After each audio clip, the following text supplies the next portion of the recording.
Ok, donc nous partageons la parole de Dieu. Prenons Philippiens 2.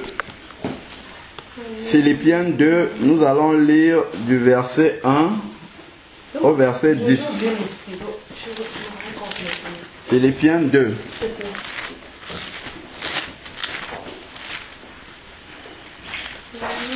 Philippiens 2, du verset 1 au verset 10. Je lis la parole de Dieu. Philippiens 2, verset 1 à 10.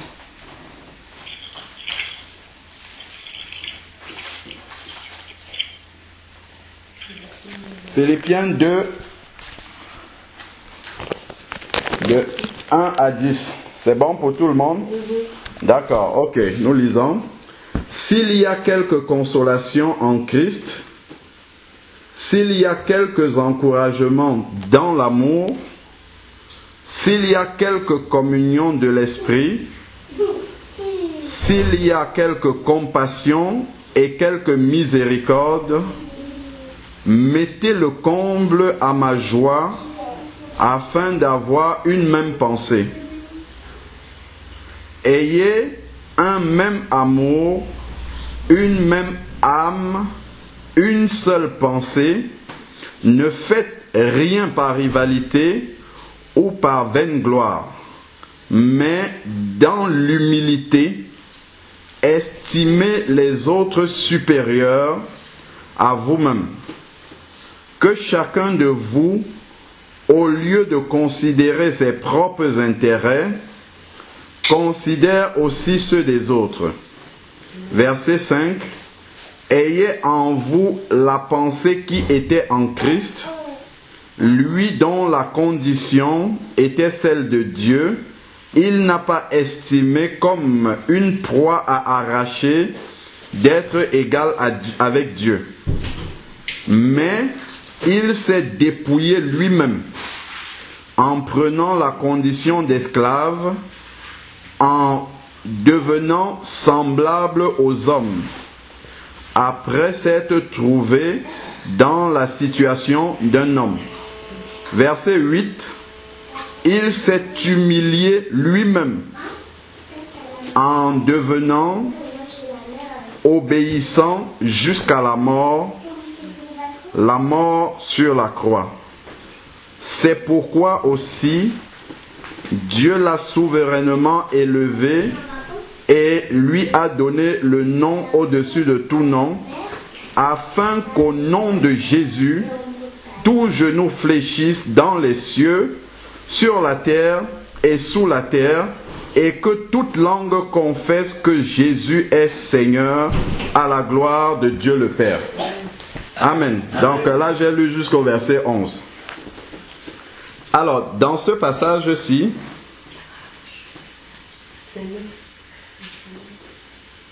il nous est rappelé ici l'esprit qui doit animer le chrétien et qui est l'esprit de la croix, en fait. C'est ça qui est rappelé ici, là. L'esprit de la croix. C'est un esprit que le Seigneur nous communique, nous donne au moment où nous venons à la conversion. C'est quelque chose que le Seigneur nous a déjà donné. Ça fait partie du cadeau de la nouvelle naissance. C'est compris là-dedans. Maintenant, il y en a qui vont accepter de revêtir cet esprit-là et d'autres vont refuser. Donc ça ne dépend pas du Seigneur. Le Seigneur, lui, nous a donné cet esprit-là. Soit on accepte de marcher avec cet esprit que le Seigneur nous a déjà donné au moment de notre conversion, soit on le rejette et on dit, moi, je ne préfère pas que la croix agisse dans ma vie. Et donc on met la croix de côté. Souvent on a entendu l'expression couper sa croix. Le Seigneur a bien dit, celui qui veut me suivre, qu'il se charge de sa croix. Et dans le texte grec, c'est qu'il se charge de sa croix chaque jour. Et qu'il la porte et qu'il me suive. Donc ça, c'est vraiment le fondement même de la conversion d'un chrétien. Une vraie conversion, c'est un renoncement à soi-même. S'il n'y a pas le renoncement, on ne peut pas prétendre suivre Jésus. Voilà pourquoi Jésus s'est retrouvé avec différents types de profils de personnes. Et à chaque fois, le Seigneur mettait toujours l'accent sur ce à quoi étaient attachées ces différentes personnes-là. Le jeune homme riche, par exemple, est venu vers Jésus et Jésus a dit: vends d'abord tous tes biens, donne-le aux pauvres, viens et un trésor te sera donné dans le ciel, et à ce moment-là, viens et suis-moi. Donc, commence d'abord par te débarrasser de ce qui est, ce à quoi ton cœur est attaché. Voilà. Donc, commence d'abord par t'attacher à ce à quoi, commence d'abord par te détacher, autant pour moi, à ce à quoi ton cœur est attaché.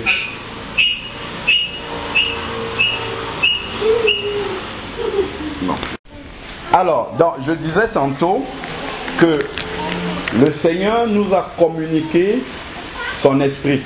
C'est l'esprit d'ailleurs qui fait naître de nouveau, puisque dans Jean 3, le Seigneur nous dit bien: celui qui ne naît d'eau et d'esprit ne peut entrer dans le royaume des cieux. Donc il faut naître d'esprit. Donc c'est le Saint-Esprit qui vient habiter dans notre cœur et qui transforme justement notre cœur et nous fait passer de notre ancienne nature à la nouvelle nature. Bon, voilà. Donc ça, c'est ce que le Seigneur fait au moment de la conversion. Maintenant, dans son esprit qu'il nous a communiqué au moment de la conversion, il y a l'esprit de la croix. Et l'esprit de la croix, c'est un esprit de renoncement à soi-même. Voilà pourquoi je disais tantôt que le Seigneur... Bien. Dans l'esprit que le Seigneur nous communique, dans son esprit, il y a l'esprit de la croix. Et c'est un esprit de renoncement. Donc voilà pourquoi, lorsque Jésus s'est retrouvé avec plusieurs types de personnes, il a toujours identifié avec le discernement qu'il avait ce à quoi les personnes qu'il rencontrait étaient attachées. Et il disait à chacun: va d'abord, comme on a pris l'exemple, le cas du jeune homme riche, va, vends tous tes biens, donne-les aux pauvres, tu auras un trésor dans le ciel. Maintenant que tu t'es débarrassé de ça, là maintenant tu peux venir me suivre. Mais si tu viens avec tout ça, tu ne pourras pas me suivre. Il y a par exemple un autre disciple que Jésus a appelé, il lui dit: suis-moi. Et le disciple a dit: laisse-moi d'abord aller enterrer mon parent, ensuite je reviendrai et je te suivrai. Qu'est-ce que Jésus lui a répondu? Ça, normalement, nous on aurait dit: c'est quand même, voilà la mort, tout ça. Jésus a dit: laisse les morts enterrer leurs morts. Il y a tout un message là derrière. C'est: laisse ceux qui sont morts spirituellement s'intéresser à ceux qui sont morts physiquement. C'est ceux qui sont morts spirituellement, qui ne sont pas connectés à Dieu, c'est eux qui savent faire avec les choses de la mort. Nous savons que les morts sont morts, comme dit la Bible, et qu'ils n'auront plus part à tout ce qui se passe sous le soleil.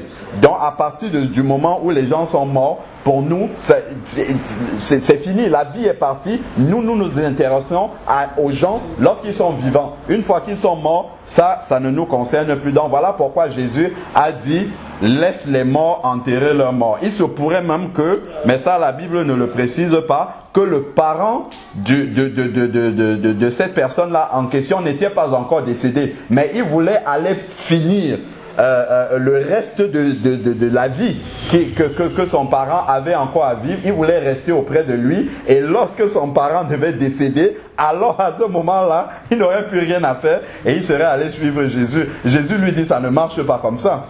Tu ne vas pas attendre d'abord de prendre plaisir à tout ce à quoi tu as envie de prendre plaisir dans ce monde. Quand tout ça sera terminé, tout ça, tu en auras suffisamment profité, alors à ce moment-là, les restes, tu vas dire à Jésus: bon, ce qui reste maintenant de mon amour, je vais te le donner. Non, Jésus veut être le premier en tout dans notre vie. Donc à partir de ce moment-là, c'est pour cela que ce n'est pas lorsque nous voulons que nous devons suivre Jésus, c'est quand il nous appelle. Et lorsqu'il nous appelle, nous renonçons. Ça, c'est quelque chose que souvent beaucoup de chrétiens ont du mal à comprendre et à intégrer dans leur vie. Tant que nous n'avons pas renoncé à notre nous-mêmes, à notre moi, c'est clair qu'on va toujours patauger avec le Seigneur. On va avancer à reculons en fait, quoi. Et on va toujours avoir l'impression qu'on avance, après ça stagne. On tourne sur place, on tourne sur place. Ça, quand on commence à le faire, c'est le diagnostic est très simple. Il faut juste revenir à l'origine, revenir à la conversion et voir si on a tout déposé au pied de la croix. Souvent c'est ça. Si on n'a pas tout déposé au pied de la croix, on aura beau faire tout ce qu'on veut, on aura beau connaître la Bible du début jusqu'à la fin, ça va enfler la connaissance, mais l'esprit ne sera pas là. Parce que c'est bien d'avoir la connaissance. La parole nous dit bien que la lettre tue, mais l'esprit vivifie. C'est bien de connaître la lettre, mais il faut avoir l'esprit pour communiquer cette lettre-là dans l'esprit. Parce que si on ne peut pas communiquer la lettre dans l'esprit, ça sera simplement pour détruire les gens. Amen. Donc c'est pour ça qu'il faut bien faire attention que nous ayons pris vraiment toute la portion complète de l'esprit que le Seigneur nous donne. Il nous donne il y a plusieurs facettes dans le Saint-Esprit que le Seigneur nous donne, et parmi les facettes il y a la croix, l'esprit de la croix. Alors il dit, s'il y a quelques consolations, s'il y a quelques encouragements dans l'amour, s'il y a quelques communions de l'esprit, voilà. Donc l'esprit nous communique aussi.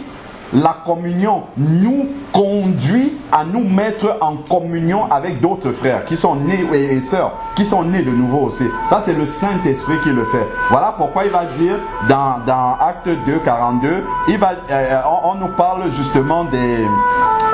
comme on pourrait appeler ça des piliers, en fait. Les piliers de la foi chrétienne. Les piliers de la foi chrétienne. On va lire, hein, Acte 2, 42. Ça, c'est le fondement même de la foi chrétienne.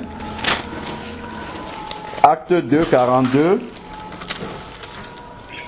Le fondement même de la foi chrétienne.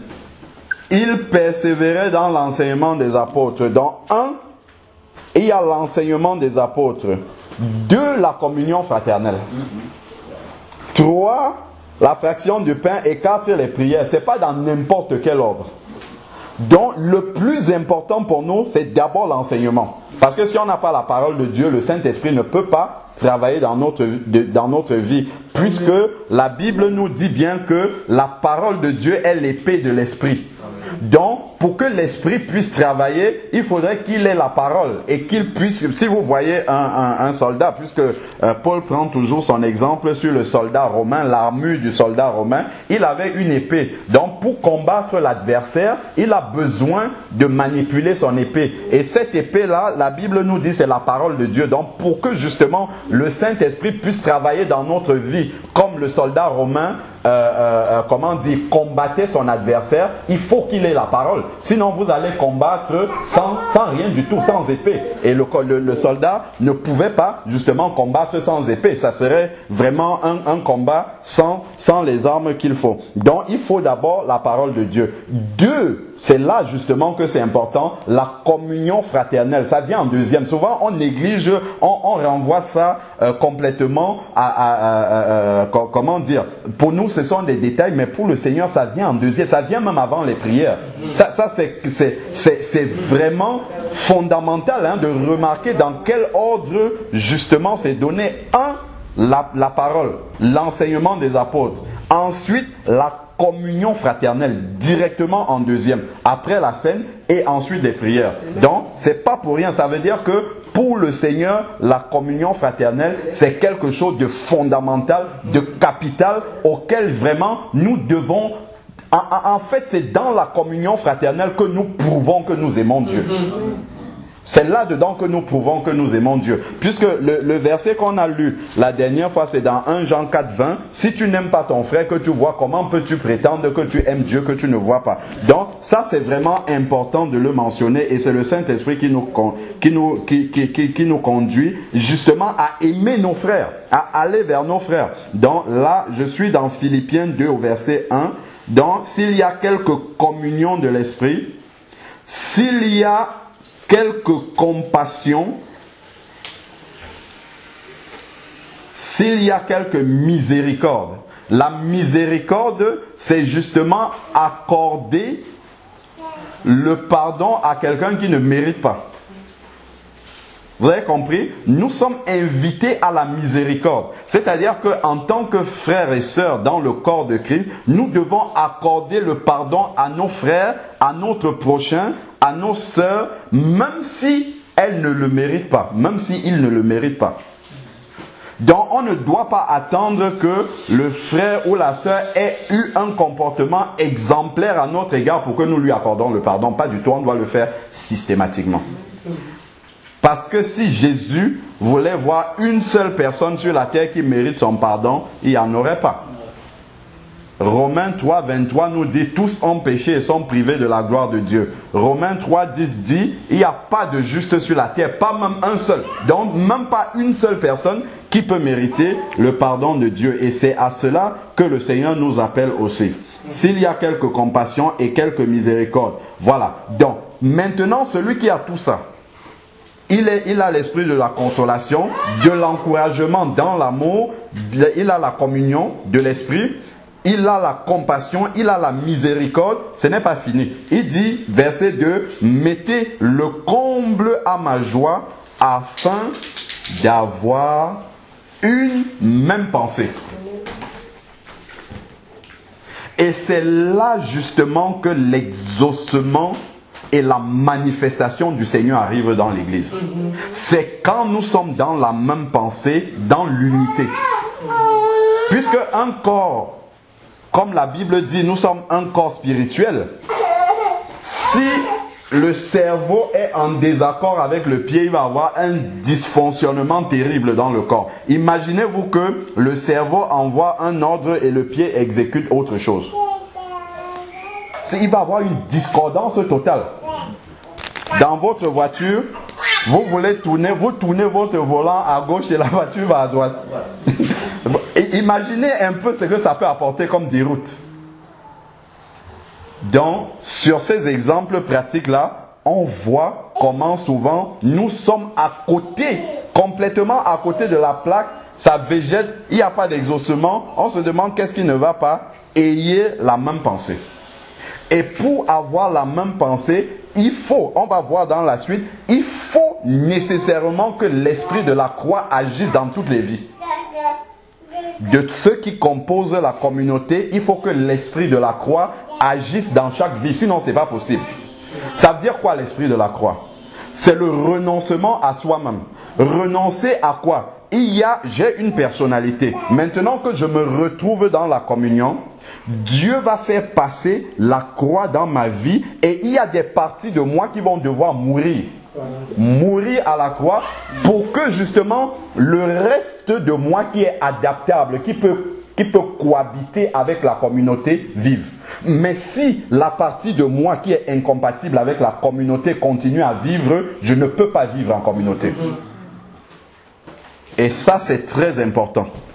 Et ça, si on n'a pas compris cet esprit de la croix, cet esprit de renoncement, vous pouvez aller trouver toutes les assemblées qui existent, à part celle qui est au ciel, toutes les assemblées qui existent sur la terre, vous aurez les problèmes. Ça, c'est sûr et certain. Parce que nous sommes imparfaits.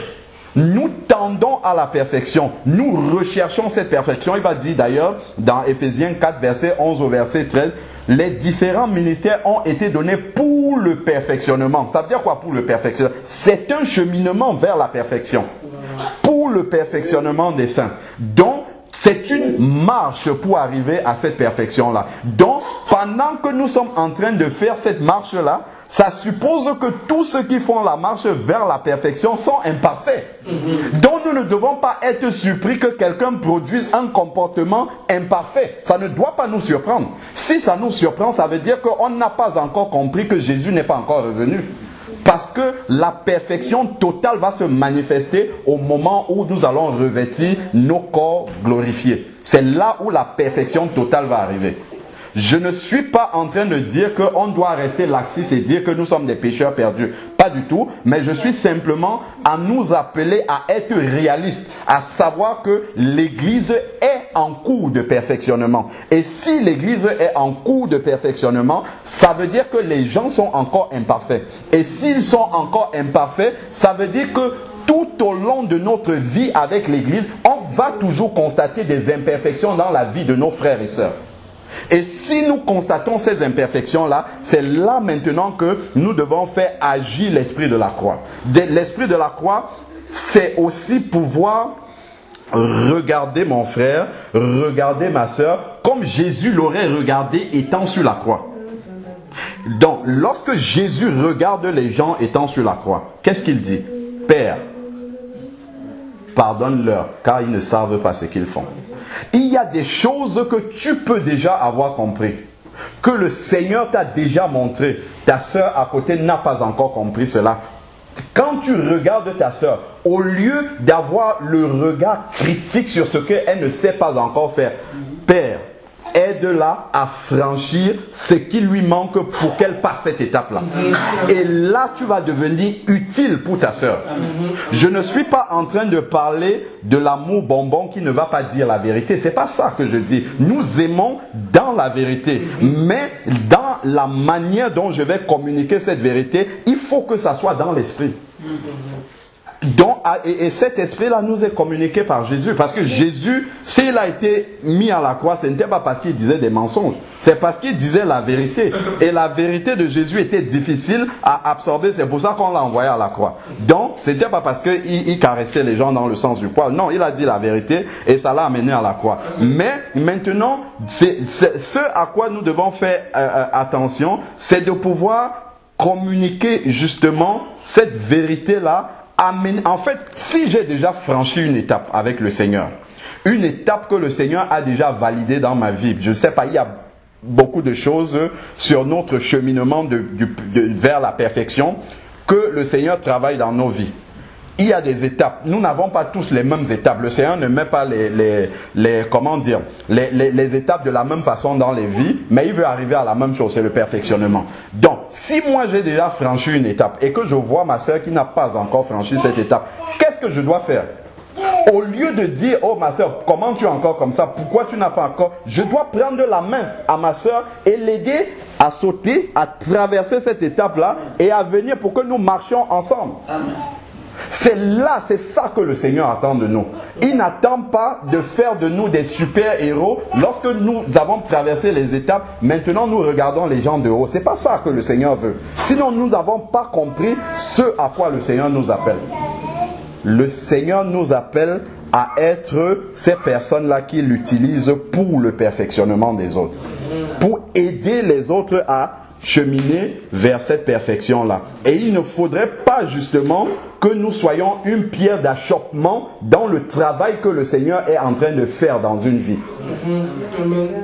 Parce que nous pouvons freiner le travail que le Seigneur est en train de faire dans une vie. Il y a des personnes, nous n'avons pas tous les mêmes sensibilités dans le corps de Christ.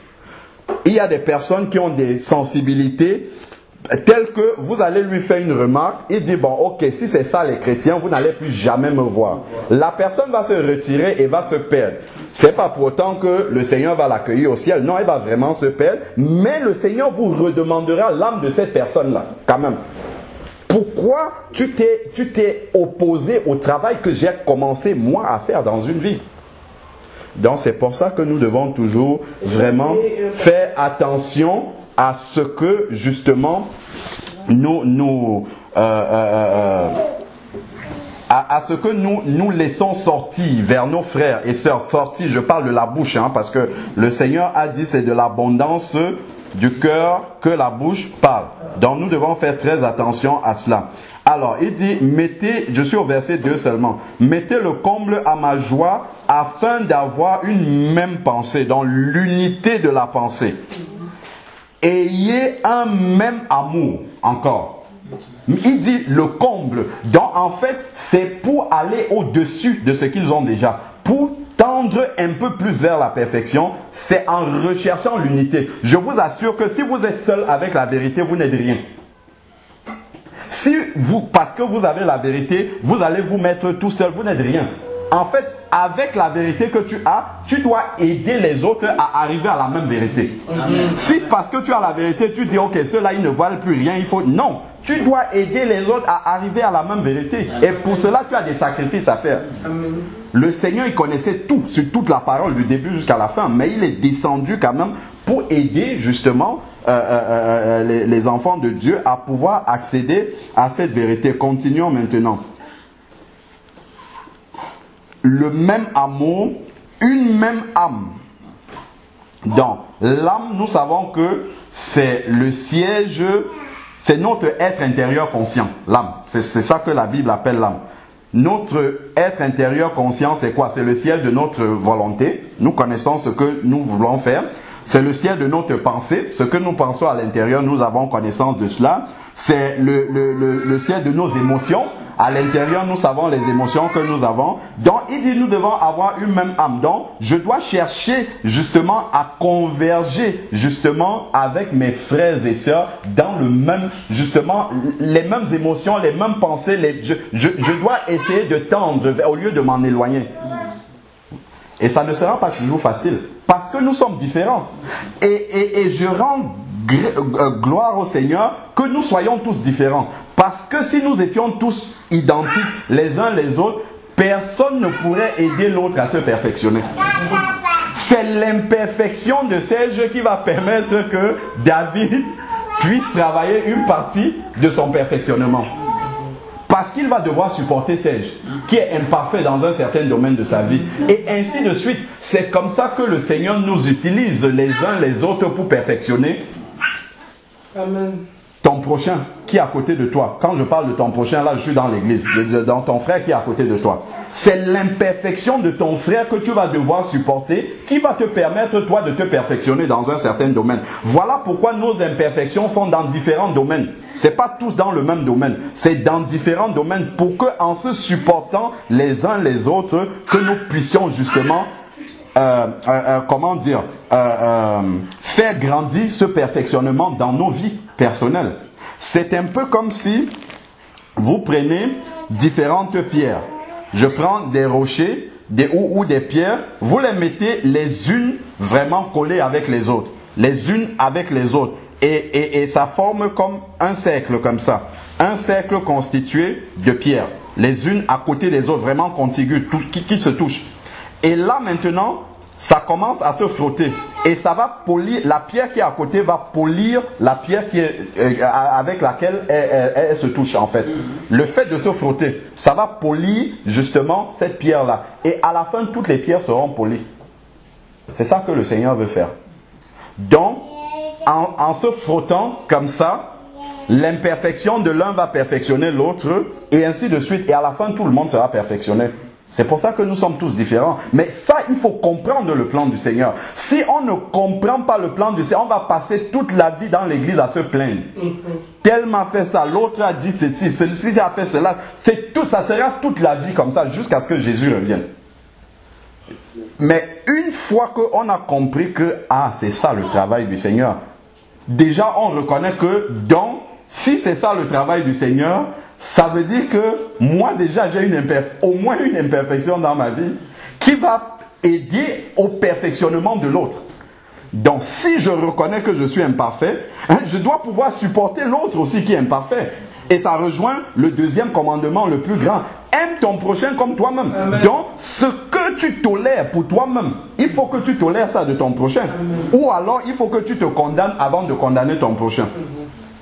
Et là, quand on commence à voir les choses sous cet angle-là, ça nous ramène à l'humilité. Ça nous ramène vraiment à l'humilité. Si vraiment, avant de condamner ton prochain, tu regardes d'abord si tu as la même chose ou pire dans ta vie, ou moins même, et tu condamnes d'abord ça, tu vas moins condamner ton prochain, forcément.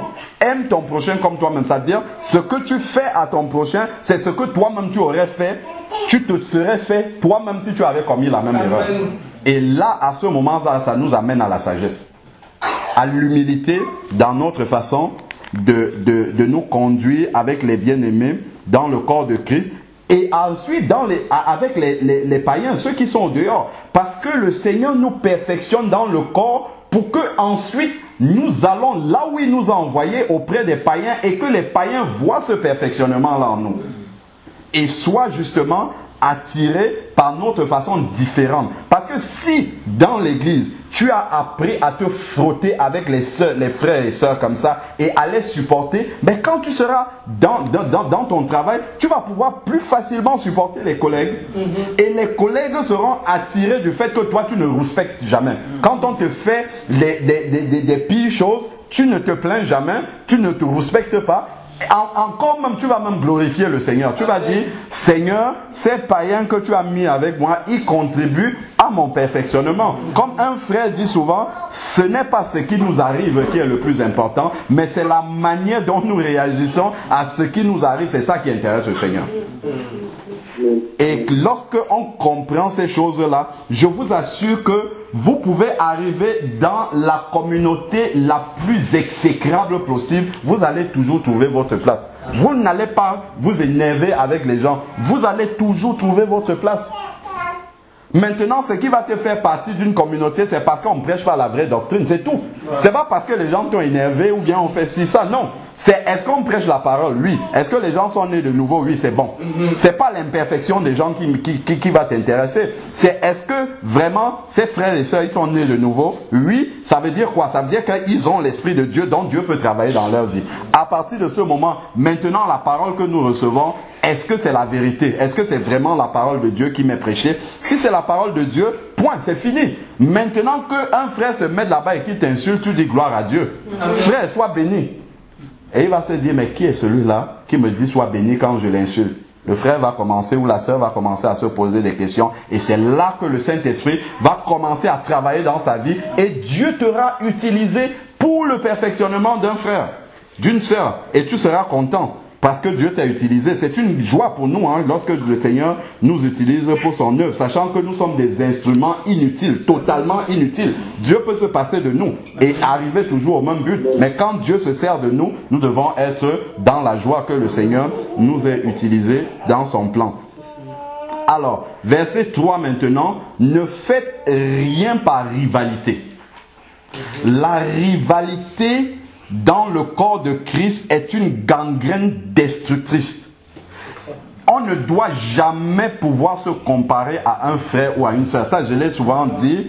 Le seul standard auquel nous devons nous comparer, c'est Jésus. Amen. Parce que quand tu te compares à Jésus, immédiatement tu vois ton imperfection et tu renonces. Tu dis, ok, si c'est ça le standard, ça veut dire que je suis encore loin de la perfection. Pourtant, quand tu regardes ton frère et ta soeur à côté, tu es content, tu dis, oh Seigneur, moi je suis mieux. Encore, Dieu seul sait. Tu dis, moi je suis mieux. Mais si Dieu arrive là et qu'il commence à déballer maintenant ce qu'il y a dans le cœur, tu peux être très surpris. Peut-être extérieurement, tu parais plus être dans la norme chrétienne, entre guillemets, que ton frère et ta sœur. Mais si le Seigneur te pose tous les critères qu'il prend en compte, tu vas te rendre compte que peut-être tu es très éloigné du frère ou de la sœur. Donc seul Dieu connaît ces critères-là. Donc c'est pour ça que nous ne devons rien faire en nous mesurant aux autres. Le Seigneur a donné un don à un tel que ce tel-là ramène son don au milieu de l'église et voilà pour l'édification du corps. Mais sinon, il est un frère, il est une sœur, c'est tout. Point. Il ne doit pas se regarder comme supérieur aux autres. Et l'autre ne doit pas dire, mais Seigneur, pourquoi lui, tu lui as donné ce don-là et pas moi? Pourquoi l'autre? Non. On ne doit même pas comparer deux frères et sœurs. Non, David, il s'habille en costume, l'autre... Non, jamais.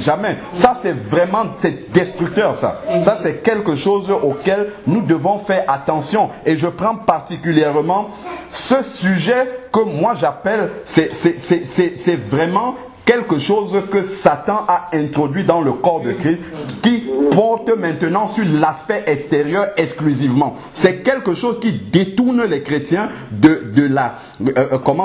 l'essence même de ce que le Seigneur veut travailler dans notre vie. Certes, on a dit la sanctification extérieure, elle est importante, mais regardez la proportion de versets qui parlent d'abord de ce que nous devons être en Christ par rapport à tout cet aspect extérieur. C'est quelques versets seulement, mais regardez toute la place que ça occupe maintenant au milieu des conversations des chrétiens. Ça amène les chrétiens dans des jugements qui n'ont pas lieu d'être.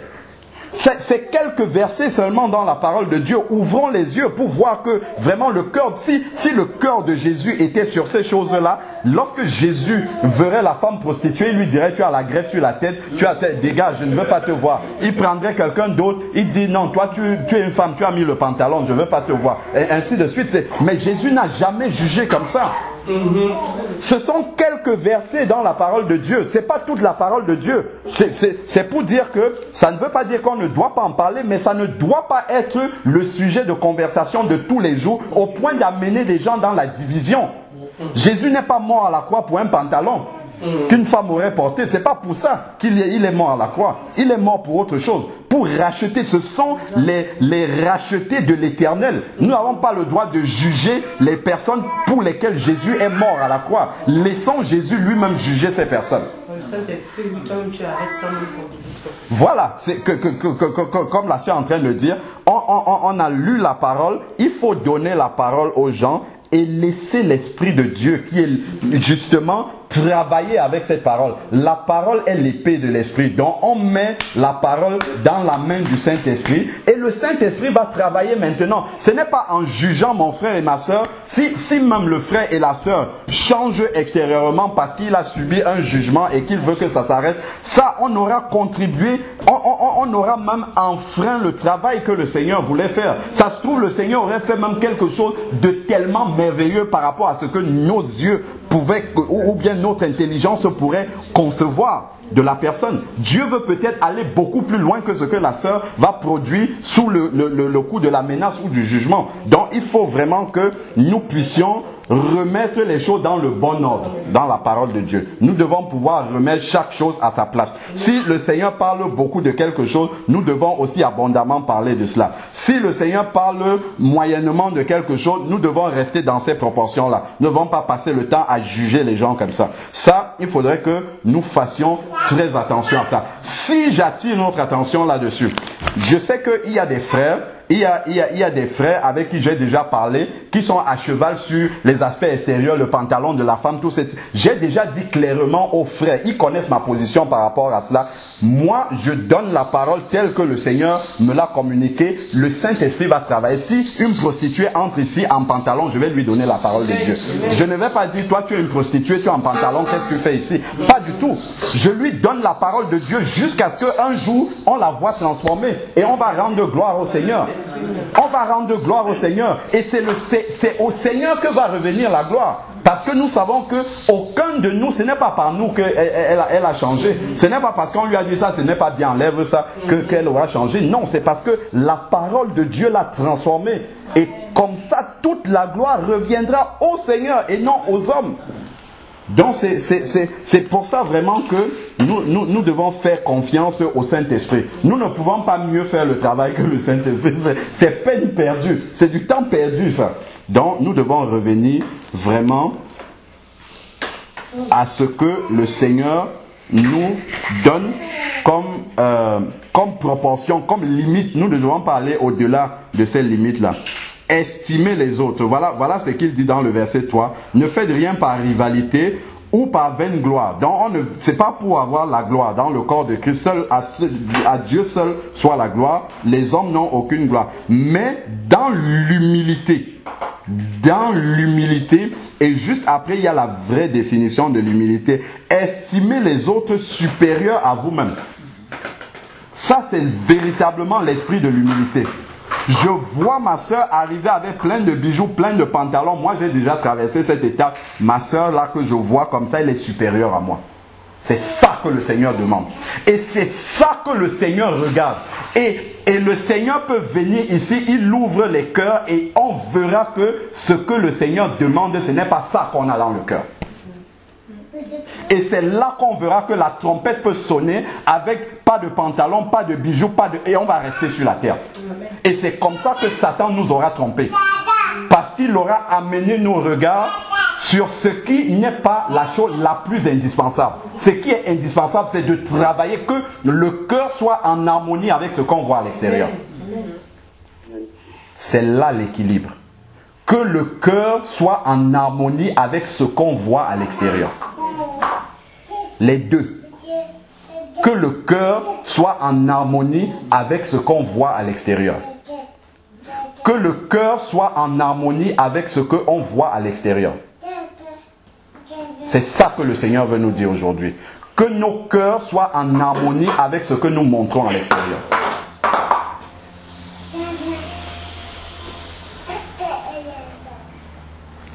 Continuons. Estimez les autres supérieurs à vous-même. Et ça, si le Seigneur fait un test là-dessus, est-ce que nous pensons que nous pouvons passer le test de ce verset-là? Estimer les autres supérieurs à soi. Peu importe leur degré de sanctification, il est né, ça fait 1 minute, né de nouveau, ça fait 1 minute, tu dois le regarder parce que c'est un membre du corps de Christ, comme supérieur à toi. Voici les vrais critères de Jésus. Ici, là, c'est ça que nous sommes en train de voir. Ça, c'est l'esprit de la croix. La croix, nous savons, c'est le centre de l'évangile. Si le Seigneur nous demande des comptes par rapport à ce bout de phrase-là, est-ce que nous avons estimé les autres plus grands que nous? Qu'est-ce que nous allons répondre? C'est pour ça qu'au moment de l'enlèvement, nous pouvons, je pense que nous aurons beaucoup de surprises. Beaucoup de surprises. Parce qu'il y a des choses, des points tellement importants sur lesquels le Seigneur nous attend. Il est beaucoup plus facile de manifester une sanctification apparemment parfaite à l'extérieur, et moi je l'ai vu, et que dedans il n'y ait rien. Et c'est ça le risque. C'est ça le risque. Le Seigneur travaille toujours, on l'a vu, de l'intérieur vers l'extérieur. Ça va se voir à l'extérieur, mais c'est l'intérieur qui va impulser cela. Et c'est dommage qu'on soit en train de passer le temps encore à parler de ces choses-là. Parce que ça apporte plus la division, plus le rejet, plus le jugement que justement la communion.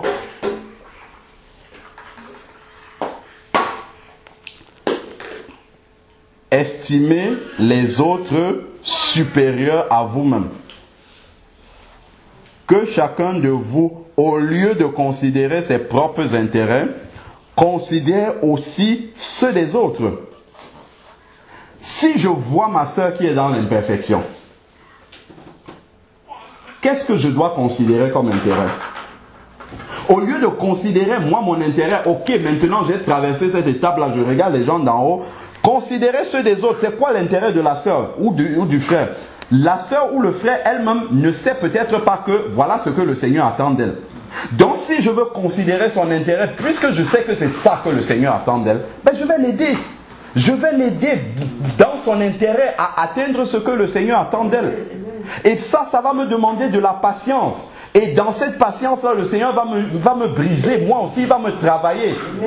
Il va me travailler et ça sera utile pour nous deux. Avançons. Verset 5. Ayez en vous les pensées qui étaient en Christ. Voilà. Verset 6. Lui dont la condition était celle de Dieu, dont il était Dieu dans le ciel, il n'a pas estimé comme une proie à arracher d'être égal à Dieu. Donc il n'était pas dans un esprit de rivalité, pas du tout, mais il s'est dépouillé lui-même. Donc on voit encore le renoncement ici dans l'esprit de la croix. Il s'est dépouillé lui-même, c'est pas quelqu'un qui l'a dépouillé.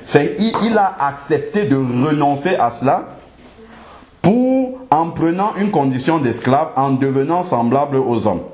Après s'être trouvé dans une situation d'homme, lui qui était Dieu, il est descendu se faire un être humain, tout simplement.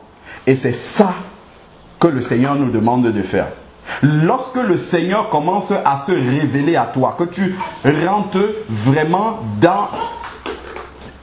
Comment dire, dans les pensées même du Seigneur, plus tu rentres dans ces pensées-là, plus tu dois devenir petit au milieu de tes frères.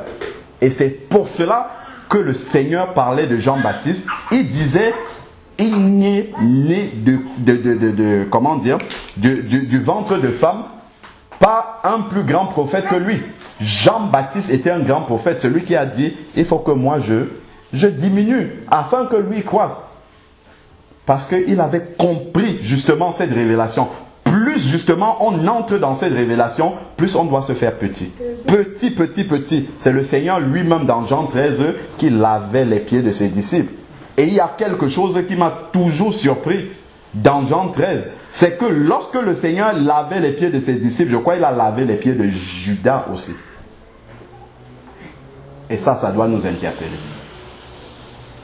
Ça doit vraiment nous interpeller, l'esprit de la croix. Alors, verset 7 maintenant. Il s'est dépouillé, bon ça on a lu verset 8. Il s'est humilié lui-même en devenant obéissant jusqu'à la mort de la croix. Pourquoi il précise la mort de la croix? C'était la mort la plus infâme à l'époque. C'est lorsqu'on faisait quelqu'un mourir sur une croix, c'était vraiment celui que la société avait totalement rejeté. C'est quelqu'un que la société ne pouvait même pas accepter. C'était quelqu'un qui pour la société ne méritait même pas d'avoir existé. Et en plus, il n'a pas été crucifié dans la ville. Il a été crucifié à l'extérieur. Pour dire qu'il ne faut pas que même son cadavre nous pollue. Donc on l'a mis à l'extérieur. C'est ça que le Seigneur a accepté. Et ce n'était pas parce qu'il il avait fait quelque chose de mal ou que les hommes qui l'ont crucifié avaient une justification. Il n'avait aucune justification de faire ça au Seigneur. Mais le Seigneur a accepté de passer par ce cheminement-là et il nous appelle à prendre exactement le même cheminement. Exactement le même. Et après, nous voyons au verset 9, c'est pourquoi, donc c'est une conséquence, à la suite de cette humilité-là, qu'il s'est donné lui-même, il a accepté cela, on ne lui a pas imposé l'humilité, mais il a accepté de s'humilier. Et qu'est-ce qui s'est passé après qu'il ait accepté de s'humilier? Verset 9, c'est pourquoi aussi Dieu l'a souverainement élevé. L'humilité précède la gloire céleste. Le Seigneur nous donne cette gloire-là lorsqu'on a accepté de se regarder comme humble au milieu des frères et sœurs. Et lui a donné le nom au-dessus de tout nom, afin qu'au nom de Jésus-Christ, tout genou fléchisse dans les cieux et sur la terre. Et sur la terre et sous la terre, et que toute langue confesse que Jésus est Seigneur à la gloire de Dieu le Père. Je crois que ça vraiment, ce sont des pensées sur lesquelles nous devons tous méditer, et moi le premier. Prenons maintenant Philippiens 4 au verset 5. Philippiens 4 verset 5, c'est juste un verset aussi rempli de sens. Dans ces deux pages après, que votre douceur soit connue de tous les hommes, le Seigneur est proche. Plus la venue de Jésus est proche, plus nous devons grandir dans la douceur. Amen. C'est quoi la douceur? C'est ce caractère tempérant-là. C'est si nous sommes souvent, comment dire, si nous avons souvent tendance à nous échauffer vite, il faut que ça tombe. Il faut que nous laissons la parole de Dieu nous briser là-dessus. Si nous avons tendance à nous mettre en colère, si nous avons tendance à nous emballer dès que nous entendons quelque chose, il faut que nous laissons la parole de Dieu nous briser.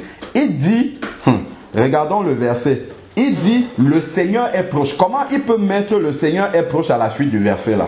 Ça veut dire que dans mon emballement, dans ce manque de maîtrise de soi finalement, c'est-à-dire que lorsque je manque de douceur, je peux me retrouver dans une situation où je fais des choses, je dis des choses de façon tellement excessive que je ne me contrôle plus. Si la trompette sonne à ce moment-là, est-ce que je suis prêt? Voilà pourquoi il dit, le Seigneur est proche.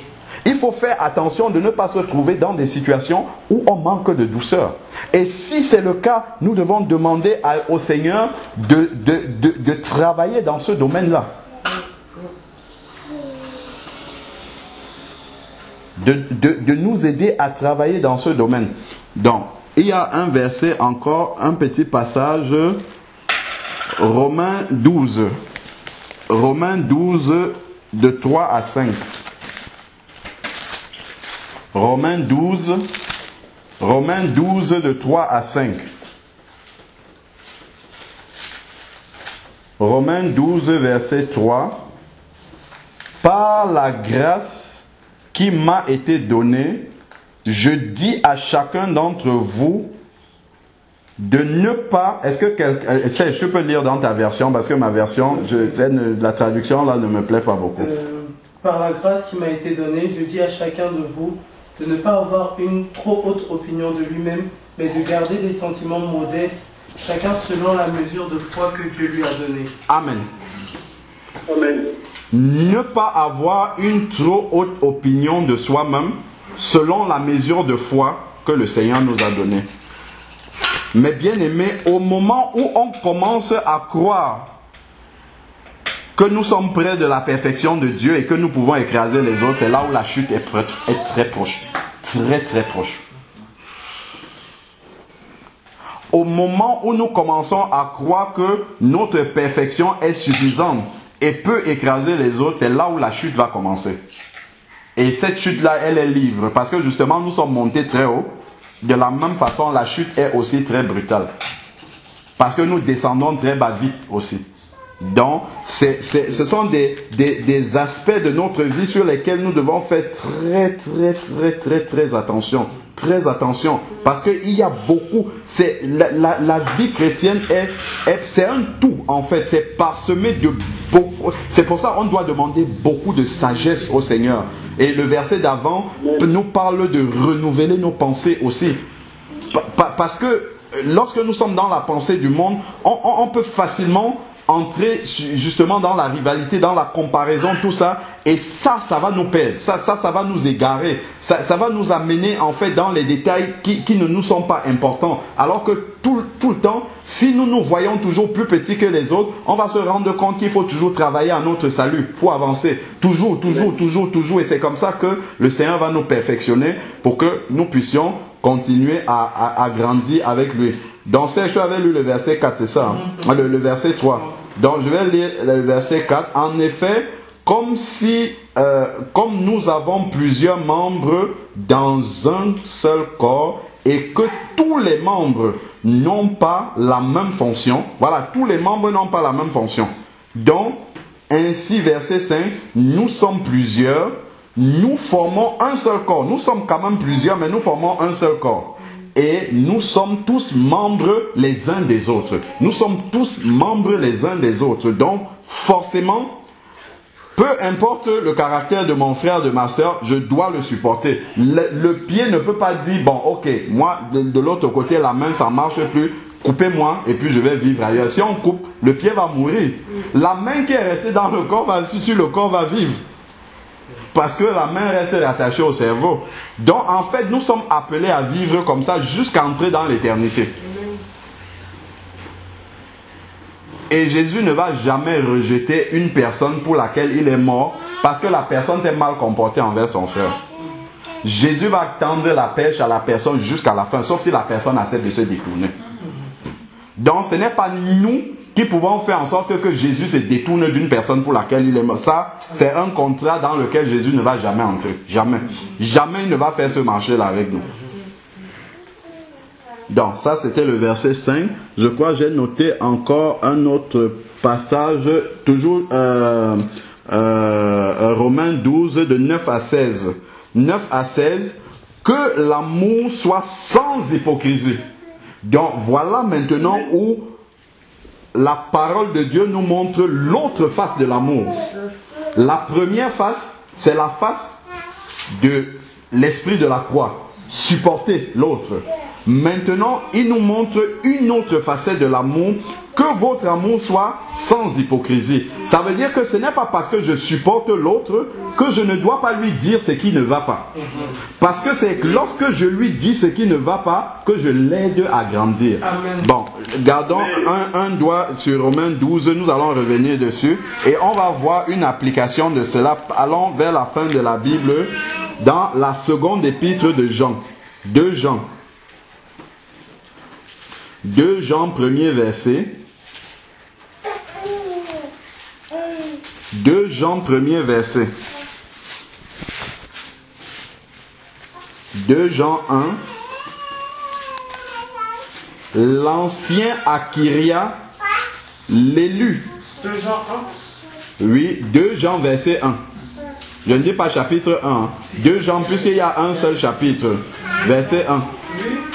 Oui, la deuxième épître de Jean, au verset 1. J'ai pas la même version sur moi. Toi, ça commence comment? C'est de la part de l'ancien Adam. Bon, c'est pas très éloigné. À l'ancien Akiria, bon.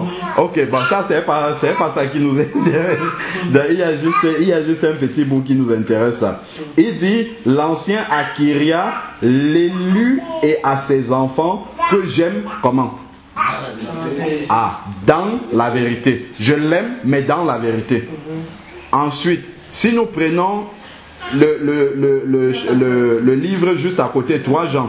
3 Jean, premier verset. À la fin du verset, dans la vérité. Dans la vérité. 3 Jean, verset 1. L'ancien à Gaius, le bien-aimé que j'aime, dans la vérité, toujours. Donc ça nous montre, et Jean c'était l'apôtre de l'amour, nous savons, et c'est Jean qui dit qu'il faut aimer dans la vérité. Donc il faut aimer les gens pour leur dire la vérité. Et nous, lorsque nous aimons les gens avant de leur dire la vérité, nous allons forcément leur dire la vérité dans l'amour. Lorsque nous n'aimons pas les gens et que nous leur disons la vérité, nous allons dire la vérité sans amour. Et la vérité sans amour est destructeur. Pourtant, la vérité dans l'amour affranchit et libère. Amen. Donc, il y a la vérité, c'est vrai, mais il y a l'esprit qui accompagne la vérité qu'on donne. Que votre amour soit sans hypocrisie. Je reviens dans Romains 12 au verset 9. Ayez le mal en horreur, attachez-vous fortement au bien, par l'amour fraternel. Toujours. Ah ouais, pardon, excusez-moi. Romains 12 verset 9. Voilà, on continue la suite du verset. Après l'amour, l'amour soit sans hypocrisie. On continue, ayez le mal en horreur, attachez-vous fortement au bien. Par amour fraternel, ayez de l'affection les uns pour les autres. Donc, il revient encore sur l'affection fraternelle.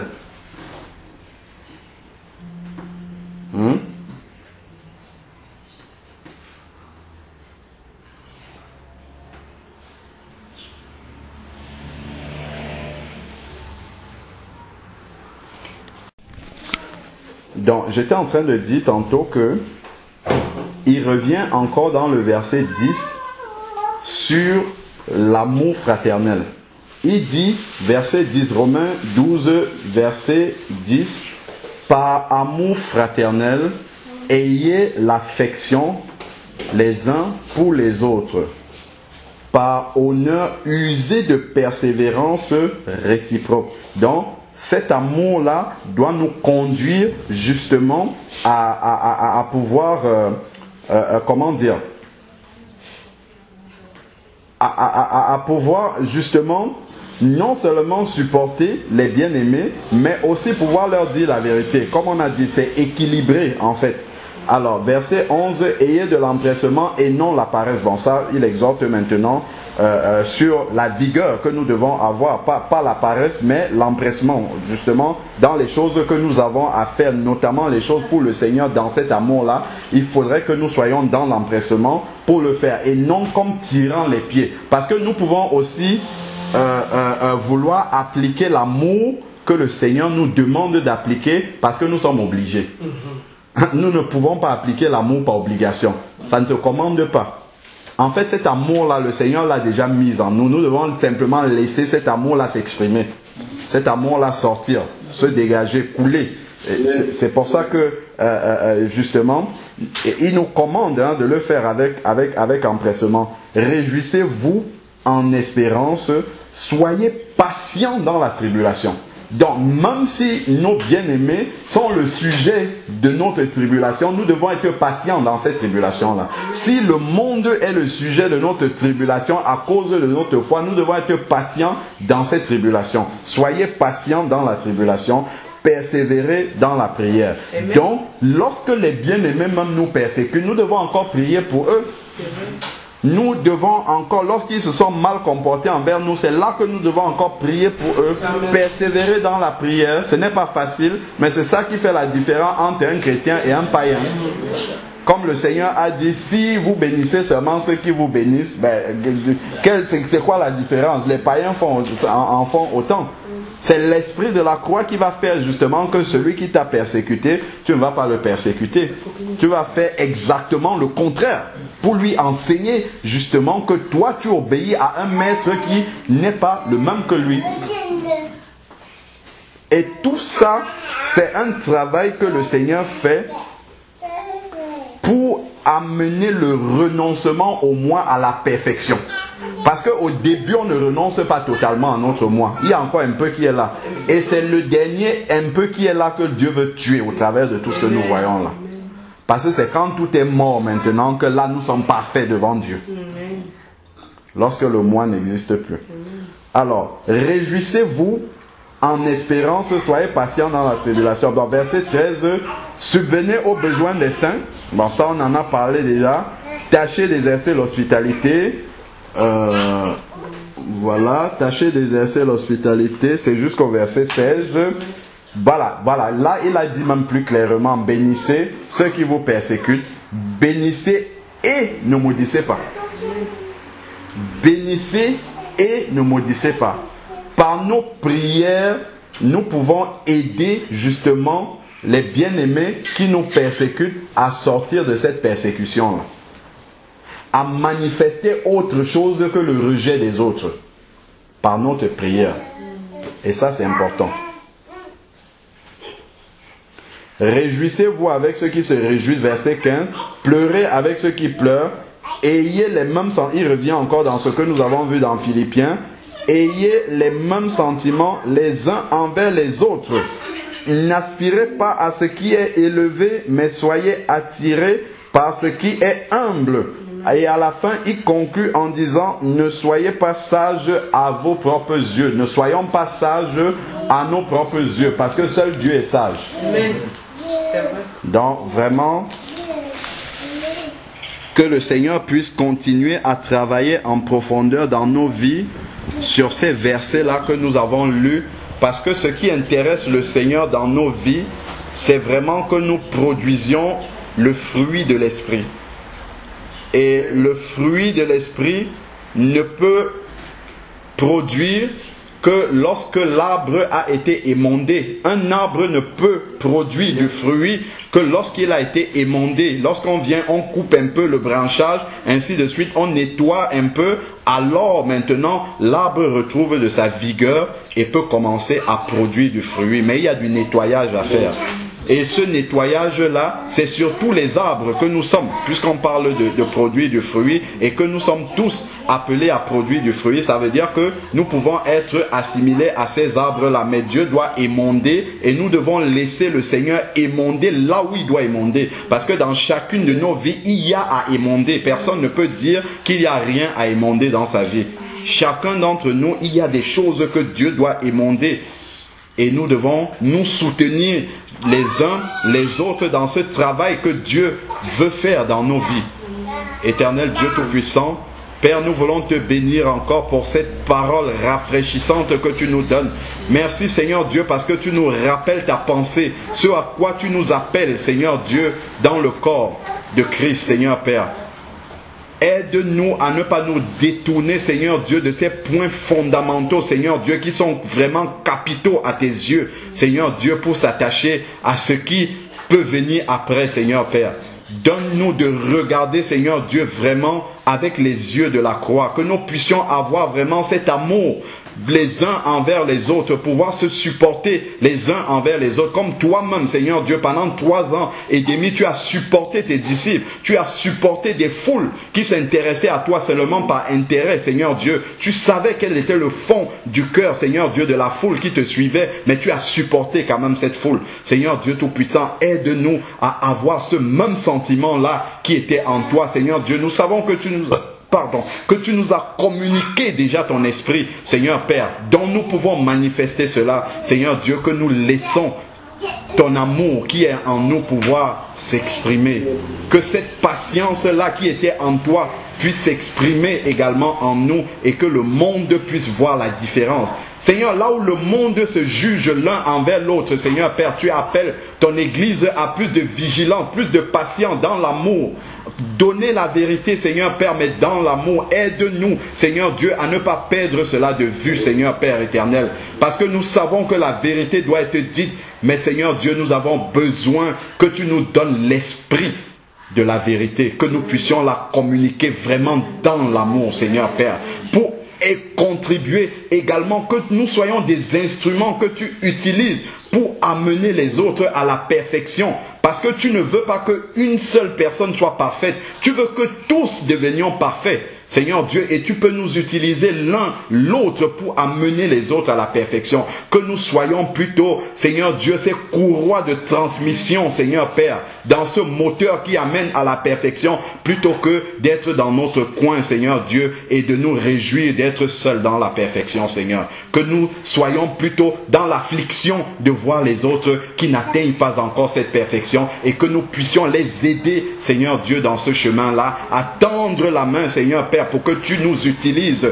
à être des instruments de bénédiction, Seigneur Dieu, pour les autres. Père éternel, je prie pour moi le premier. Seigneur Père, je ne suis pas un professeur qui enseigne des élèves, Seigneur Dieu. Je ne fais que prononcer la parole que tu mets dans ma bouche. Seigneur, que cela soit d'abord vrai dans ma propre vie, Seigneur Père, dans la vie de mes bien-aimés, mes frères et sœurs qui sont là, qui écouteront ce message, Seigneur, que cela devienne la vérité pratique de chaque jour, Seigneur Père, au nom de Jésus, pour pouvoir délivrer véritablement ton Église, Seigneur Père. Que cette Église puisse devenir vraiment cette épouse, que nous puissions réaliser que tu nous appelles à vivre jusque dans l'éternité ensemble, Seigneur Père. Que si nous commençons la division ici sur la terre, comment pourrons-nous vivre dans l'éternité ensemble alors que nous sommes appelés à vivre de cette façon? Père, aide-nous à garder les yeux centrés tous sur toi, Seigneur Père. Parce que lorsque nous avons les yeux centrés sur toi, nous n'allons plus nous regarder les uns les autres.